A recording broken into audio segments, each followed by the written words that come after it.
Hello भाई, नमस्ते, प्रणाम साहब। देखिए, पावर स्टार पवन सिंह का चुनाव को लेकर मुद्दा बहुत गर्म है और किसका फॉलो किसका अनफॉलो नहीं किए हैं, सब सही करने में बहुत लोग आगे हैं और बहुत लोग कर रहे हैं। देखिए, पावर स्टार पवन सिंह ने डिम्पल सिंह, निधि झा और काजल राघवानी को अनफॉलो किए हैं पहले से, ठीक है।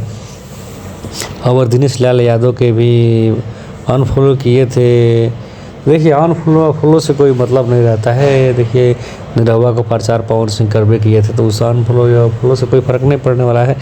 पर पावर स्टार पवन सिंह ने अब दिनेश लाल यादव, निरहुआ को फॉलो कर लिए हैं। देखिए अब कहाँ तक बीजेपी से पावर स्टार पवन सिंह रहते हैं कि नहीं रहते हैं। अब चुनाव में ज़्यादा टाइम नहीं है। अगर इन लोग का भाईचारा बना रहा तो अच्छा रहेगा।